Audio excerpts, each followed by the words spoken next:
First of all, Allison, congratulations. That was a beautiful show. Thank you. What a special night. What a special group you have with you on stage. They're all true artists in their own right. They are and then true. collectively just takes it to another dimension. Yeah, they are all, each of them, true artists. Monique and Shanti Ross of Sister Strings, Larissa Maestro, who also has a project called Miss Teasa, Joy Clark, Mandy Fair of Sway Wild, and Beth Goodfellow. I mean, as I said on stage, I would never dream of telling any of them what to play. You know, it's an act of collective creation and creative communion that we, every night when we play, and it's different every night. And tonight felt so magical for all of us, and bittersweet, of course, with everything that is happening right now and that has happened, but also just such a deep honor to be part of this 1000th taping. And as I wrote, I grew up, this series gave me hope and literally the sounds of freedom that helped me find my own way out of a very bad situation and helped lead me on my path as an artist and a songwriter. And so I'm so grateful to this curation, this iconic curation that y'all have been engaged in since 1974. It's just extraordinary to get to kind of step into this slipstream of beautiful magic. You know, we're so grateful, all of us. We have made a lot of magic over the past 48 years, and it really touches our hearts to hear you say something like that as an artist. And I think we realized a long time ago that this was more than just an entertainment show. Yeah. That had a deeper meaning and impact. Yeah. On people. So as you noted on stage, this is also the first anniversary of the release of Outside Child. Yes. Your debut solo project. Yeah. After, I mean, you've been making music and writing songs for 20 some years, but this was your first outing on your own, so to speak. Yeah. So as you said, it's not a record about trauma, although on the surface, maybe it does appear to be that. What is it a record about? It is a record about finding one's path to freedom. It's a record about transcending and transforming trauma by the grace of music, by the grace of chosen family and community. And for me, I was incredibly lucky that I grew up in Montreal, because that is a city just imbued and steeped in art. From the Jazz Fest to Caravana to McGill and Concordia and all this conservatory students giving free concerts all the time, to repertory, Shakespeare in the park and musicals in the park, I was just surrounded by music and arts and culture that were accessible to me, even as a child living below the poverty line. Free art and public art. I'm kind of an evangelist about the importance of art, and what we are seeing this, I don't think it's unconnected, the rising violence in our schools and the slashing of all humanities and arts programs in schools. I think that those things are directly connected.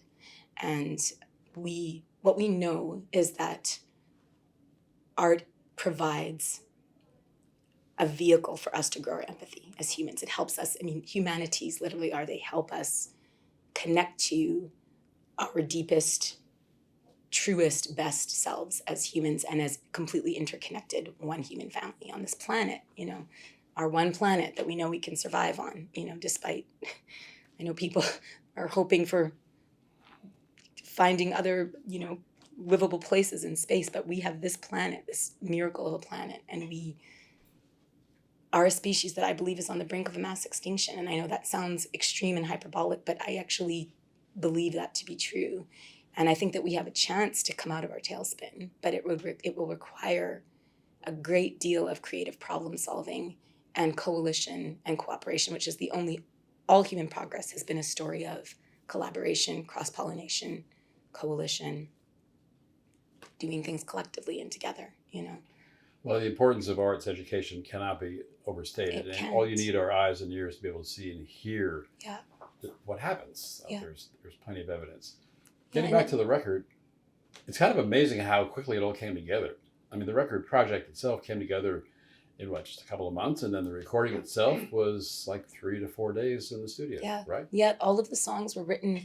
It's very specific. I started writing the first song on the Our Native Daughters tour bus in 2019 on the road to my very first time at Newport Folk Fest, actually, which was with Our Native Daughters. And those songs were all written, the Outside Child songs were written between that July of 2019 and September of 2019, which is when Americana Fest happened in Nashville. And I found out that right before Americana Fest that I had been granted, I had been given a grant by the Canada Council for the Arts. I'm a Canadian citizen still, and I was granted this sort of an exploratory writing and demo creation grant, but it was enough to rent the Sound Emporium, which is such a beautiful historic studio, you know, Cowboy Jack Clement's old place in Nashville. Willie Nelson has recorded just iconic masterpieces there, and Alabama Shakes, Sound and Color, and, you know, all of these incredible records have been recorded there. And we loved the studio. We love Juanita, who runs the studio. We love that it's woman-led. And we had enough for 4 days. And everybody was in town for Americana Fest. That was kind of part of my circle of, you know, my trusted circle of musical family. And we recorded the record in 4 days. And with one more day, a fifth day of some overdubbing of harmony vocals, for the most part, at Dan Nobler, who produced the record at his studio. So I didn't know Cowboy Jacks was still going, but that's... It is. It's called the Sound Emporium now, place. and it's Okay, run by right. this That makes amazing sense. woman, Juanita, and it's a really, really there's a similar kind of feeling of mojo in the walls, and in that we were in Studio A, and there are these ledgers, you know, that go back to the Cowboy Jack days, and if you open the ledger, you see, you know, Willie Nelson was in this studio on this day in 1974, and you know, the McGarrigles came by, and I mean, it's incredible. And it's handwritten, these handwritten ledgers of who made magic within those walls, you know. That is amazing. Yeah. So, of course, songwriting, like any sort of form of expression or art, can be a painful experience in some ways. And given the personal nature of Outside Child and the songs that you wrote, how did you deal with or overcome that pain to be so open and honest about yourself? I mean, I think I've been dealing with and overcoming and processing and the pain for my whole life. And that I was ready now. It was motherhood, I think, that made a big shift for me, where I understood when my daughter was born, I really understood for the first time that I was stepping into this stream of ancestors to be.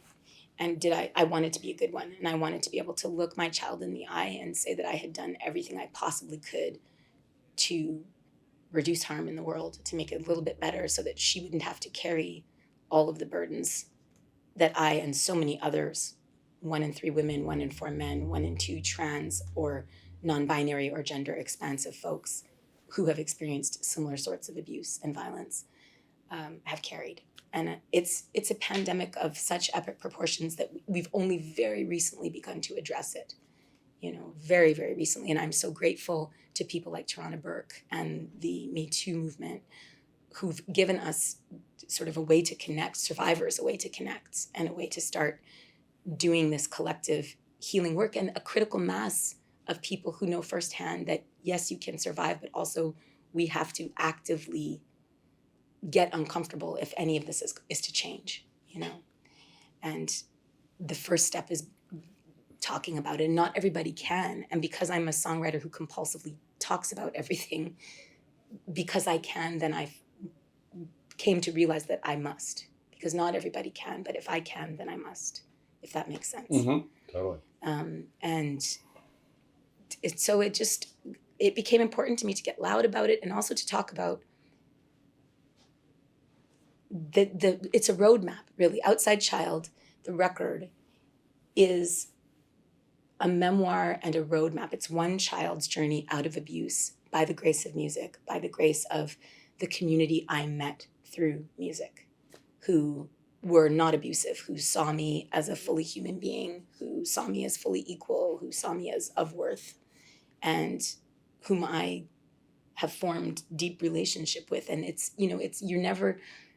I can't speak for all survivors, but for me, it's not something that's ever going to go away. There's a kind of a managing of that kind of ingrained patterns of shame and self-loathing, frankly, that will probably never go away. But music is my therapy and my medicine. You know, music is my medicine, and my community that I've met through music is also my medicine, and being a mother is my medicine. And so all of it, for me, actually writing the songs and singing the songs and talking about all of it feels like taking my power back, because a huge part of what my abuser wanted was for me to be forever silenced, you know. And so that was something I was trained in silence. I was trained in deceit and doublethink as well. You know, that is part of that kind of prolonged abuse, where it's this shameful secret, and the abuser attempts to make you a collaborator in the abuse, if you will, you know. And it's insidious, and our bodies heal, wounds heal, but the psychological damage is the most difficult to quantify and to circumnavigate, and it pops up at unlikely times. You know, I'm working on a memoir right now, a book for Flatiron Books with a brilliant editor, Bryn Clark, who also edited Toronto Burke's Unbound, and Ashley C. Ford's Somebody's Daughter. I mean, she's just an extraordinary editor. I'm incredibly lucky to be with them. But it has been a whole process, and it has blindsided me a little bit, the kind of poison that still lurks within, you know, and processing it in book form was much harder than processing it in song form, because music itself is medicine that helps me manage all of that and navigate through it, if that makes sense. Mm-hmm. Oh, absolutely. Yeah. And you just answered about 3 of the other questions that I had. So, but that's great. That's great. We covered a lot of ground. I talked too But much. I want to ask you about the banjo and the clarinet. Yes. Why the banjo? Why the clarinet? How did they become such an important part of your life, and why were they? You speak about your chosen family. Yeah. They are your chosen musical family. Yeah, they really are. At clarinet, because I have always just been drawn to the sound of the clarinet, and I was a very nerdy child, and I was obsessed with Benny Goodman and Sidney Bechet, but particularly Benny Goodman, and got very enchanted with what a kind of radical uniter of humanity he was, you know, refusing to play a club if they didn't let Ella walk through the front door, and having the first fully integrated jazz show, iconic show at Carnegie Hall. I mean, just all of the things that he did so unassumingly, not as, you know, activist capital A, but was doing this incredibly radical healing work through music and through having this popularity as a band leader and being able to call the shots and choosing anti-bigotry every time that he did that. And I got obsessed with, of course, his playing and the sound of the clarinet. But when I had an opportunity to actually play one, there is an almost like, there's a therapeutic resonance that I feel when I play the clarinet. And it feels like an extension of voice, and it feels like I can access different parts of the kind of subconscious slipstream of, you know, where all the songs come from. None of us really knows where any of the songs come from, but it feels like I access a different part of that mystery when I'm finding my way through the clarinet. And it was similar when I met the banjo. And I will say this, especially because I'm part of a group with real banjoists like Rhiannon Giddens and Layla McCall and Amethyst Kia. I am always quick to say, I am a songwriter who writes songs on the banjo, but I am not a banjoist in the way that they are, you know, or Abigail Washburn, extraordinary players. But there is something about the banjo that helps me access songs in, it just clears, it opens the channel for me, you know, to the mystery of wherever the songs come from.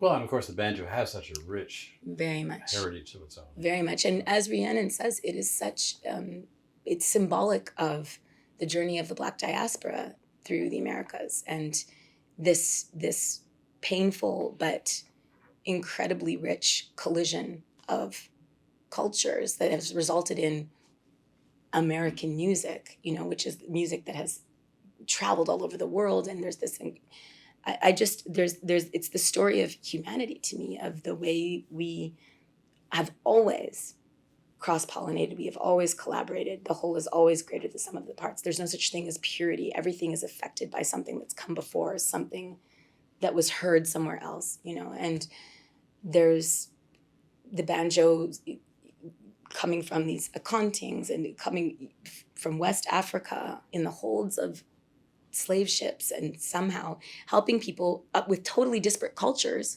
find a common language. You know, there's this wanting to sort of monolithize the Black diaspora, but of course, within a given ship, you would have 124 different dialects, different religions, different regions that people came from. People couldn't communicate with each other just because we all had melanated skin if we were from thousands of miles apart on a vast continent, but what has happened here in this country is this pressure, this crucible that's different of the African diaspora, of the indigenous diaspora that was here to begin with, of the European diaspora and Asian diaspora, and it goes on and on and on. And music always is anti-bigotry, and we get in its way. But when we let music lead, I believe it shows us the sunniest path forward. I really do. It's that common bond. It's universal. It's universal, and it transcends language, and it transcends everything. So, yeah. Well, thank you so much for bringing your art and your unique story to our stage and becoming number 1,000. Sounds like a big number and a lucky one at that, too. We're proud to have you join the heritage and legacy of Austin City Limits. I'm so grateful. Thank you for inviting us.